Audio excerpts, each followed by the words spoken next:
IPL 2026 మహాసంగ్రామంలో ఒక ఉత్కంఠభరిత ఘట్టానికి వేదికైంది కోల్కతాలోని చారిత్రాత్మక ఈడెన్ గార్డెన్స్. క్రికెట్ అనేది కేవలం ఒక ఆట కాదు, అది అనిశ్చితికి మారుపేరు అని ఈ మ్యాచ్ మరోసారి నిరూపించింది. వరుసగా 5 పరాజయాలతో కుంగిపోయి పాయింట్ల పట్టికలో అట్టడుగున పాతాళంలో కూరుకుపోయిన కోల్కతా నైట్ రైడర్స్ ఎట్టకేలకు రాజస్థాన్ రాయల్స్పై సాధించిన ఈ విజయం ఒక అద్భుత పునరాగమనం అని చెప్పక తప్పదు.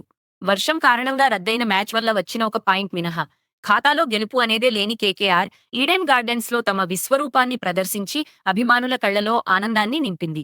రాజస్థాన్ నిర్దేశించిన 157 పరుగుల లక్ష్యాన్ని ఛేదించే క్రమంలో కోల్కతా ఒక దశలో 85 పరుగులకే 6 వికెట్లు కోల్పోయి పీకల్లోతు కష్టాల్లో పడింది.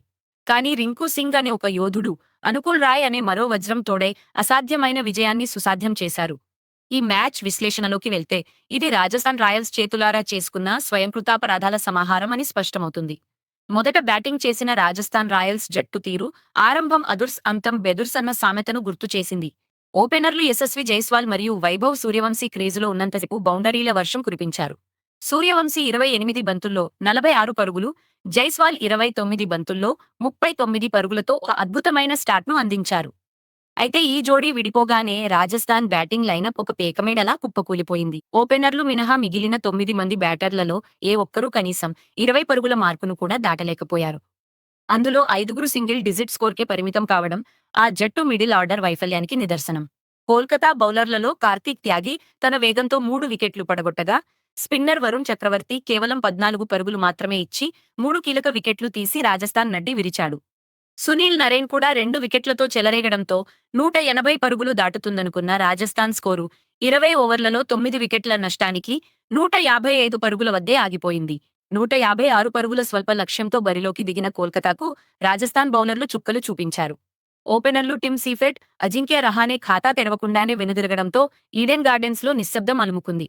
రఘువంశీ 10 పరుగులు, రోమన్ పావెల్ 23 పరుగులతో కాస్త పోరాడిన రాజస్థాన్ స్పిన్నర్లు జడేజా మరియు రవి బిష్నోయ్ తమ మాయాజాలంతో మ్యాచ్ను రాజస్థాన్ వైపు తిప్పారు.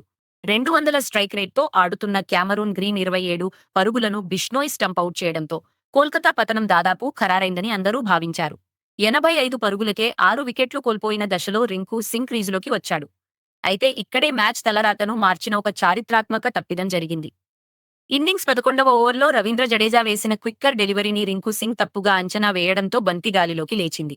షార్ట్ థర్డ్ మ్యాన్లో ఫీల్డింగ్ చేస్తున్న నాండ్రే బర్గర్ ఆ సునాయాసమైన క్యాచ్ను పట్టుకోవడానికి సిద్ధమయ్యాడు. కానీ సరిగ్గా అదే సమయంలో వికెట్ కీపర్ ధ్రువ్ జురెల్ కూడా బంతి వైపు కదలడంతో బర్గర్ ఏకాగ్రత దెబ్బతిని క్యాచ్ను నేలపాలు చేశాడు. కేవలం 8 పరుగుల వద్ద రింకు సింగ్కు లభించిన ఆ పునర్జన్మ రాజస్థాన్ పతనానికి నాంది పలికింది. క్యాచ్ డ్రాప్ తర్వాత రింకు సింగ్ అసలైన విధ్వంసాన్ని మొదలుపెట్టాడు. తనపై ఉన్న నమ్మకాన్ని నిలబెట్టుకుంటూ 34 బంతుల్లో 53 పరుగులు చేసి అజేయమైన హాఫ్ సెంచరీతో జట్టును విజయతీరాలకు చేర్చాడు. అతనికి అండగా నిలిచిన అనుకుల్ రాయ్ 16 బంతుల్లోనే 29 పరుగులు చేసి రాజస్థాన్ ఆశలపై నీళ్లు చల్లాడు. ముఖ్యంగా జోఫ్రా ఆర్చర్ వేసిన 19వ ఓవర్లో అనుకుల్ రాయ్ బాదిన సిక్సర్ మ్యాచ్ సమీకరణాన్ని పూర్తిగా మార్చేసింది. వీరిద్దరూ కలిసి 7వ వికెట్కు 37 బంతుల్లోనే 76 పరుగుల భాగస్వామ్యాన్ని నెలకొల్పి అసాధ్యమైన విజయాన్ని కోల్కతాకు అందించారు. రాజస్థాన్ కెప్టెన్సీ లోపాలు కూడా ఈ మ్యాచ్లో స్పష్టంగా కనిపించాయి. పిచ్ స్పిన్కు అద్భుతంగా సహకరిస్తున్న 3 ఓవర్లలో కేవలం 8 పరుగులు ఇచ్చి 2 వికెట్లు తీసిన జడేజాకు 4వ ఓవర్ ఇవ్వకపోవడం గమనార్హం. అలాగే డెత్ ఓవర్లలో నాండ్రే బర్గర్ లాంటి ఫాస్ట్ బౌలర్ అందుబాటులో ఉన్న బ్రిజేష్ శర్మ లాంటి స్లో బౌలర్కు బంతిని ఇవ్వడం రాజస్థాన్ కొంపముంచింది. చివరి ఓవర్లో కోల్కతా విజయానికి 9 పరుగులు అవసరం కాగా రింకు సింగ్ వరుసగా 2 ఫోర్లు బాది స్కోరును చేశాడు.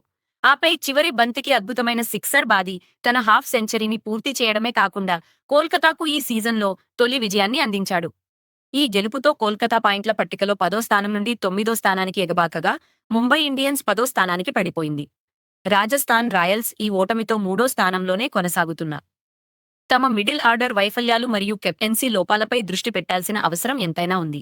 ఒక ఫినిషర్గా రింకు సింగ్ ఫామ్లోకి రావడం, అనుకుల్ రాయ్ రూపంలో మరో ఆల్రౌండర్ దొరకడం కోల్కతాకు రాబోయే మ్యాచ్లకు కొండంత బలాన్ని ఇస్తుంది. క్రికెట్లో బేసిక్స్ మర్చిపోతే ఎంతటి మూల్యం చెల్లించుకోవాలో ఈ మ్యాచ్ ఒక గుణపాఠంగా నిలిచింది.